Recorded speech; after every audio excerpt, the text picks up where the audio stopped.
decision, good self-commentary as well. You understand it now? Yeah. Should I?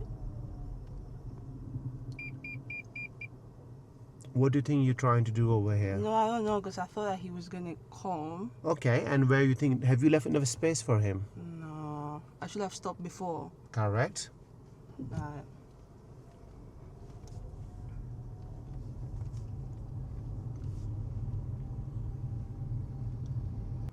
Where that van driver was coming. Yeah. So I need to reflect on that. And when you were entering on that road, you saw the van, isn't it? Yeah. Yeah. What other hazards have you spotted there? The parked cars. Well done. And what was the condition of the road? It's narrow. Okay, good.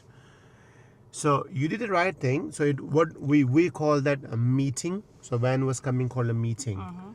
And clearance. Clearance is where you got to park vehicle. Yeah. Because when you're going past, how much clearance do we have to give roughly? A door slam.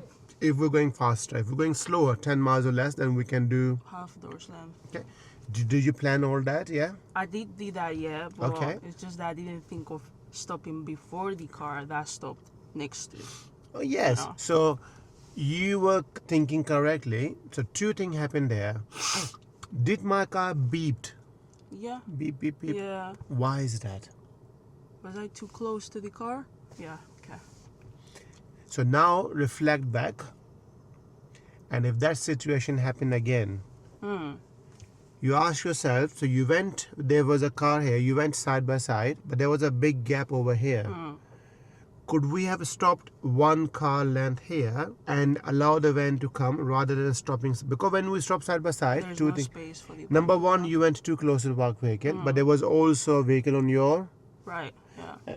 Did we have enough space for van to go past that time? No. So next time if that has happened, what are you going to do differently? Stop before the parked Yeah. car. Yeah.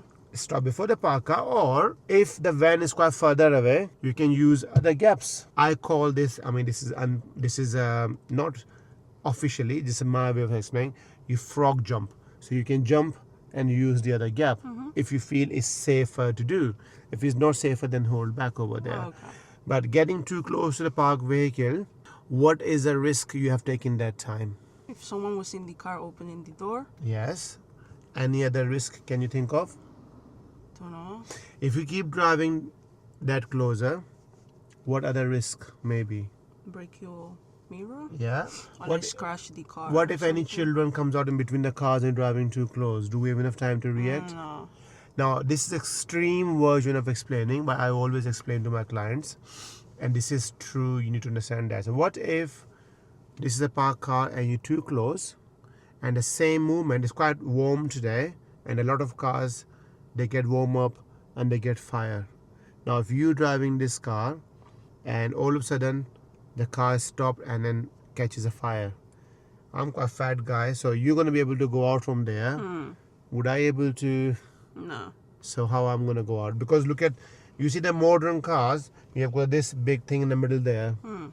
So I might not be able to climb and go over there. The older cars, there was a big gap you could easily go. So do you left enough room for me to go out from there? No. Do you understand what I mean? Yeah. So next time, think about that as well though. Okay.